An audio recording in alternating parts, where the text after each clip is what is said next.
Hey everyone, I wanted to put up this quick video about just the ratios that happen within chemical compounds and how we can use that to solve related problems in the class.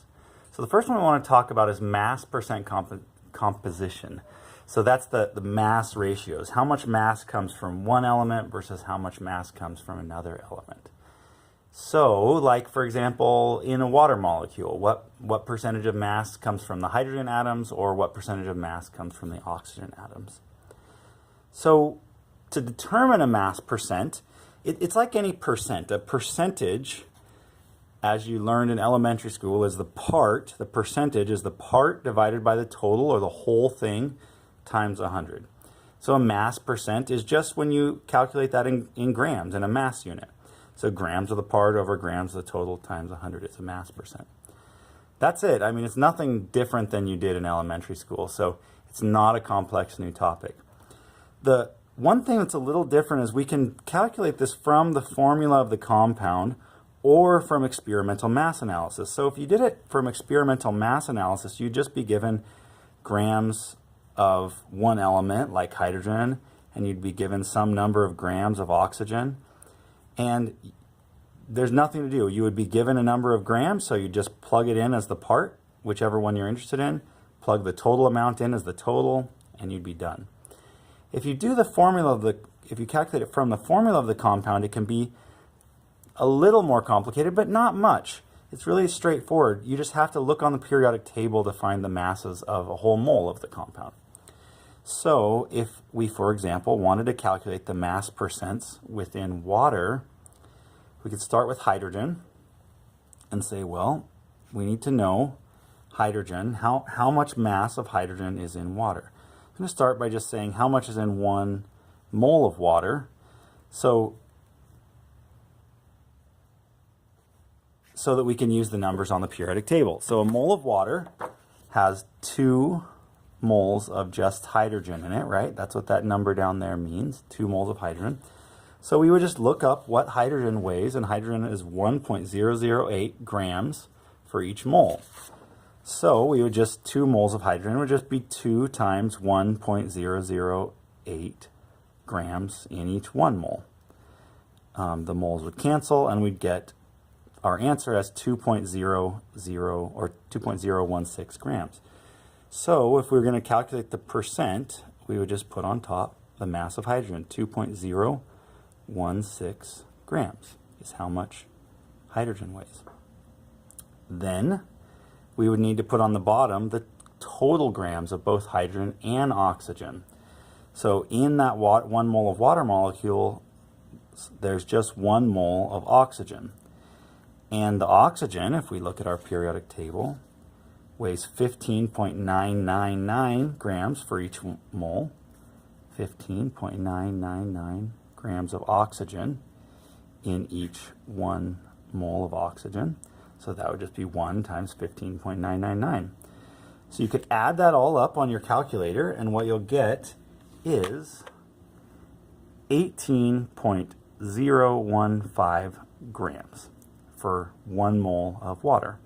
All we have to do is put that total on the bottom, 18.015 grams, and then we just plug it into our calculator. Times 100, 2.016,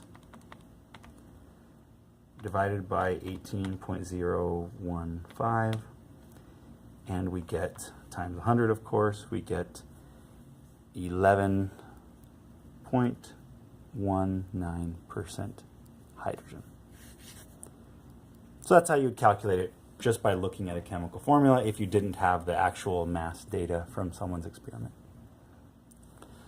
So that's fine to do. We don't really do that too often, but it's definitely important to know how to do. What we do with mass percents is we use them as a conversion factor. So it's important to understand a mass percent first so that you can then use it as a conversion factor.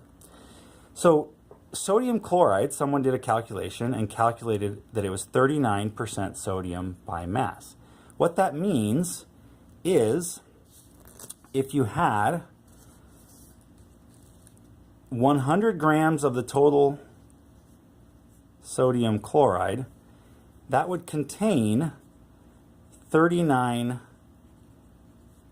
grams of just the sodium.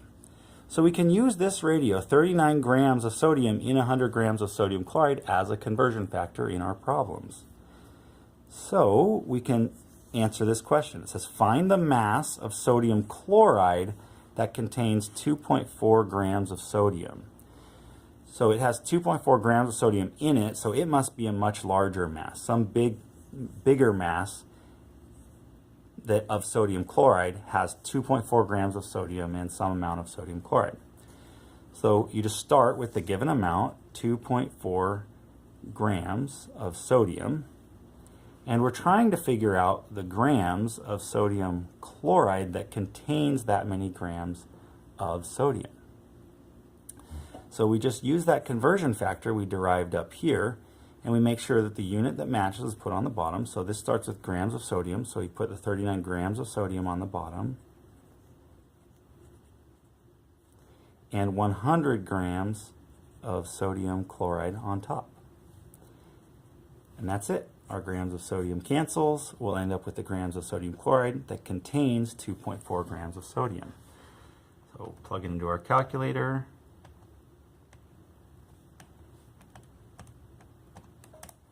And we get 6.154 grams of sodium chloride contains 2.4 grams. That looks reasonable because it's a bigger number that is made up of 2.4 grams of sodium and some amount of chlorine. Last, we need to make sure we go ahead and round to 2 significant digits because that's what was given in our problem.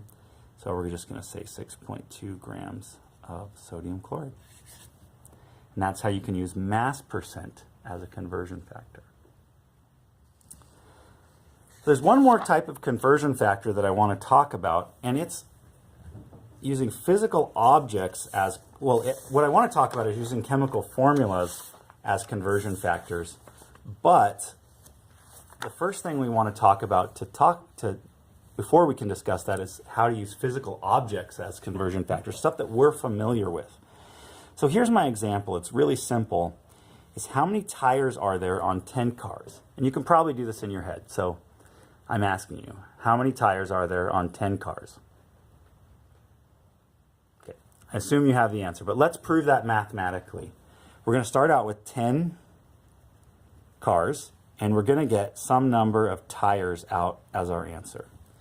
And so we're going to need some kind of conversion factor to tell us the relationship between the number of cars and how many tires are on each car. So we all know that one, at least with the standard car. Each one car has on it 4 tires.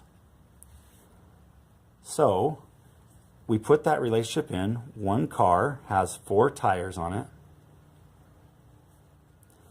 Cars unit cancels. We've converted into tires. So 10 times 4 is 40 tires. So in answer to the question, if we started out with 10 cars, we would get out that there are 40 tires on those cars. So chemical formulas are the exact same way. We just need to derive this relationship from the chemical formula. So here we go. The question is, how many carbon atoms are there in 10 CO2 molecules? So we could draw this out and count it. We can do 1 CO2, another CO2, 1 CO2, 1 CO2, another CO2. That's 1, 2, 3, 4, 5, 6, 7, 8, 9, 10. There's 10 CO2 molecules. 1, 2, 3, 4, 5, 6, 7, 8, 9, 10 carbon atoms. Easy. We can do that in our head. But we want to know mathematically how we should have gone about that. So we'd start with 10 CO2 molecules. And we want to know how many carbon atoms are in those 10 CO2 molecules. Well, the relationship is given to us in the chemical formula. One CO2 molecule has how many carbons in it? Just one. So it has 1 carbon atom in it. That's how it's made up. So we cancel our units, we do the math, We get the 10 times 1 divided by 1 is still just 10 carbon atoms. Now the ratio would have been different if it was oxygen, right? Because there are 2 oxygens there. So let's do that, but let's change it just a little bit. Now there's not so few, like 10 molecules that we can count. It's how many moles of oxygen are there in 10 moles of carbon dioxide. So the math works the exact same way, even though the numbers now are just huge numbers. So we take 10 moles of carbon dioxide, and the ratio is to oxygen now. We want to know how many moles of just oxygen atoms there are in there. So the ratio is that in 1 mole of carbon dioxide, there are 2 moles of oxygen, because that's what our chemical formula says, that there's 2. And we can do a mole ratio just like we did an atoms ratio. It doesn't matter, because it's just a factor that we've scaled up by. So 1 mole, just like 1 dozen carbon dioxide would have 2 dozen oxygens, 1 mole of carbon dioxide has 2 moles of oxygen. So we have that it would be 20 moles of oxygen. And that's it. That's using chemical formulas as conversion factors.